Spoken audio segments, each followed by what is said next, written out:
साहब ने संविधान बनाया, ये भी जानते होंगे। संविधान की उद्देशिका क्या कहती है, कोई बताएगा? तो प्रियम्बुल है, जो उद्देशिका है, आप बताइए। आइए आइए आइए, थोड़ा सा कितना जाने में तुम ये शेर हवा के कुछ तो बताओ ना।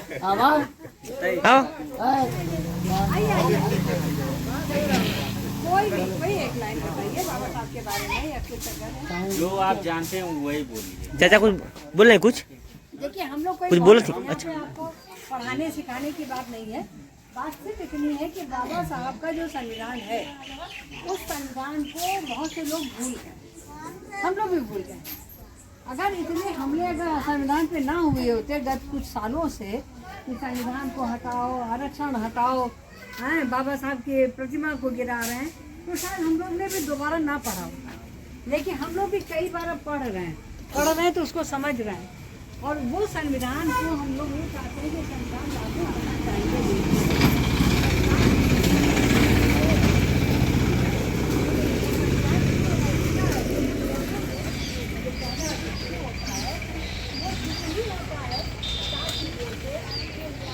हमने प्रतिमा तो लगा दिया है, लेकिन हम उनके संविधान को नहीं करेंगे, हम उनकी जो बातें उसको नहीं करेंगे। तो अब जरूरत है कि हम उनको समझें और अपने बच्चों को भी बताएं। अगर आपको जो भी आता है वो इन बच्चों को बताइए। ये बच्चे स्कूल जाते हैं, लेकिन स्कूल से बाबा साहब अम्बेडकर का जो पहले पढ़ाया जाता था, जब हम लोग पढ़ते थे, तो अम्बेडकर जी का भी एक चैप्टर होता था, अब नहीं होता। तो ये बच्चे भूल गए, इनको नहीं पता होगा बाबा साहब ने नाम सुन लिया, अगर यहाँ पर है क्योंकि प्रतिमा थे, जानते क्या कह रहे हैं, किस तरह की बातें कहते हैं, बच्चों के लिए क्या बात है, क्या अधिकार, क्या इनके ये बात कह रहे हैं। तो ये अब हमारी जिम्मेदारी हो गई, कि आपकी जिम्मेदारी, हम सबकी जिम्मेदारी है कि हम इन बच्चों को महीने 15 दिन में इनके कोर्स के अलावा स्कूल तो जा रहे हैं, स्कूल तो भेजिए, वो तो ज़रूरी है। स्कूल में क्या पढ़ाई हो रही है, अगर नहीं हो रही तो वहाँ जाके बोलिए। लेकिन अगर आपको इसका नहीं पता है तो इन बच्चों को बाबा साहब की कहानी बताइए।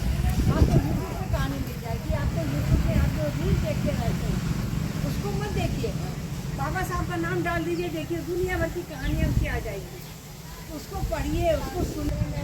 तो अगर आप नहीं बताएंगे, नहीं समझाएंगे तो बच्चे पढ़ेंगे नहीं तो ये आगे नहीं आएंगे।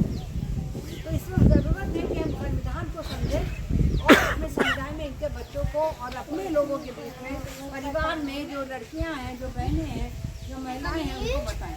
वैशाली है कि आपका गांव को चयनित किया गया है, जिसमें ये अपने गीत और नाटक के माध्यम से भी, और बीच में हम लोग भी आएंगे और ये लोग भी एक बंधुता मंच भी बनाएंगे।